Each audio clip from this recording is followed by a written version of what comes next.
What's up, Infected? It's Wolf at the Quarantine, and I have Charlet Chung here. Some of you guys may know is the voice actress for D.Va from Overwatch. Hey guys. So I'm going to be asking a couple questions here. How was it working as D.Va with Overwatch? It was an amazing experience. It absolutely changed my life. I've been an actor for about 10 years, and a couple of years ago came across this audition and went to the callback and got the news that they picked me. And Blizzard is definitely one of the top companies in the video game industry, if not the top. It's just amazing.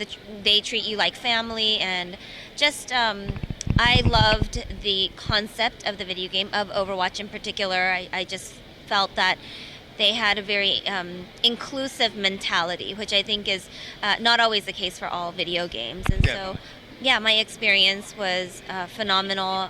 Andrea Toyes, who is the director and the casting director, she also wears many other hats in the game, is a fantastic person and was an amazing director, and I would say is the best director in video games. And so, yeah, it was a great experience. Well, I have to say the role definitely fits from the little bit we've talked here. It definitely fits you and D.Va. Thank you. Do you have any information on D.Va that hasn't actually been officially released, of course, that you're allowed to give out? Yeah, that's an interesting question.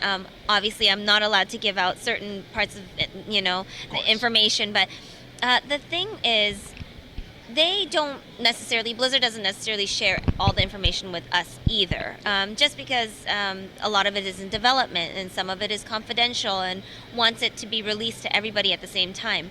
I do have one huge piece of information about her, but I cannot share. I'm sorry. It's a shame, but I understand. But that said, a lot of people, especially during the panels and stuff, ask me certain things about inspiration for her character and other things and about her, and that have not necessarily been put out there by Blizzard, but that have inspired me personally. And so if you see any videos of my panels at cons, I speak a little bit more on that, and a lot of it has to do with just her ethnic background, being a Korean native Korean person, and just where I got the inspiration for her voice. And she looks like an anime character, and so and I'm half Japanese, half Korean, and so I kind of infused the K-pop and the national sort of pride that Koreans have,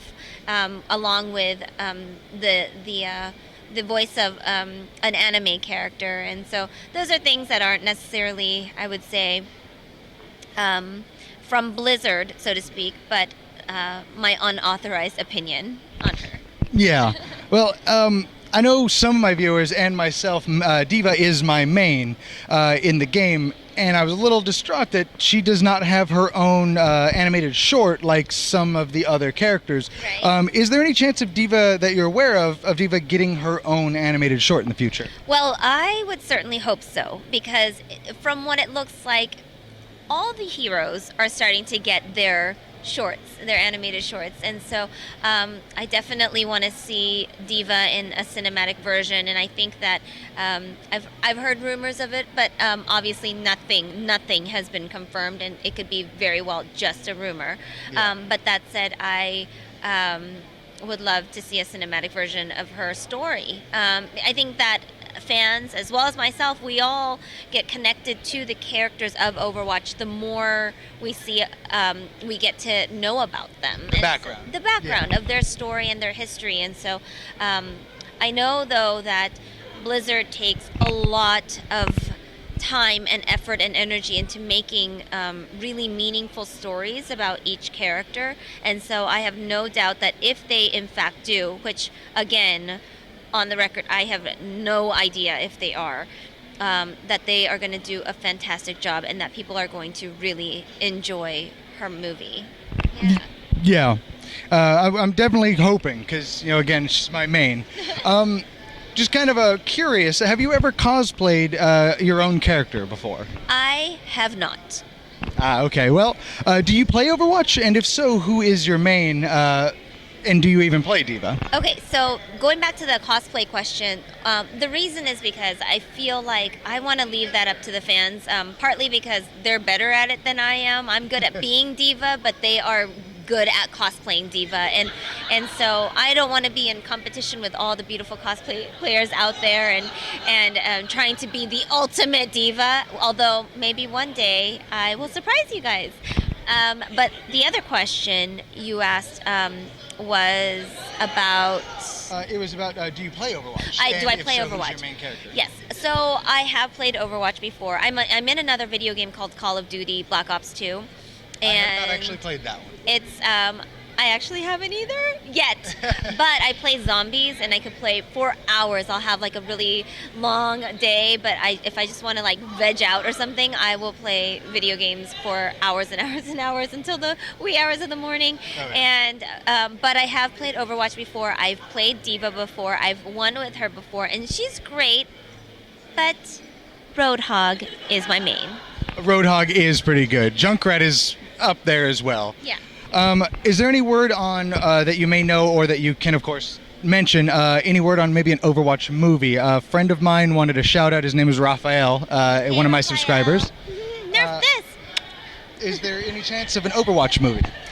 You know what? Everybody has been asking for one. And I think even the people at Blizzard would want one. I mean, the individual people, I would say, who are on the Overwatch game. But there is zero information on that. And I have no clue. But I think that it would be fantastic. There are 23 heroes currently in all. I think that includes Sombra. And I believe that it would be really hard to make a movie about 23 different people, but I would say that if there was a movie being made, I would hope that D.Va is included. Of course. I feel it should be required. Yeah. What is your favorite D.Va skin from what you've seen? I guess they call it the summer skin, but my favorite one is the Taeguki one. And Taeguki means flag. It's a Korean flag. Okay. And I like it because it has a clean look, and the other ones kind of they're fancy and kind of complicated, and I like how she just looks like sleek and clean and ready to just kick some tail. There we go. My last question is, what advice would you have for any of my viewers that may be looking to get into voice acting for video games or cartoons or pretty much anything along those lines? What kind of advice would you have for those of my viewers? Yeah, I get that question a lot, and I think a lot of voiceover actors get that question. But the honest answer is, and a lot of us do work from home. There are things that you could do from home, mainly auditioning, not as much working, because a lot of that is in studio. Yeah. But ultimately, this is not going to be something you want to hear probably, but you have to move to LA. You got to come to Tinseltown and pursue that career in acting and in voice acting. And once you do, get a reel together, get represented, get an agent, and go from there. Take classes. I think that's where you have to start. And honestly, if you're not in LA, I don't know what else to say, but because there isn't as much work outside of Los Angeles for. There are different markets, of course, but the main, like Blizzard, for example, is in California, and Activision and all the animation studios. A lot of them are in California. So we got to start there, and from there take classes, take acting classes, be in workshops, and just work at it, and you will definitely get to where you need to be. Well, I appreciate it, and thank you very much for the interview. Absolutely. All right, guys, make sure you subscribe to The Quarantine. Nerf this!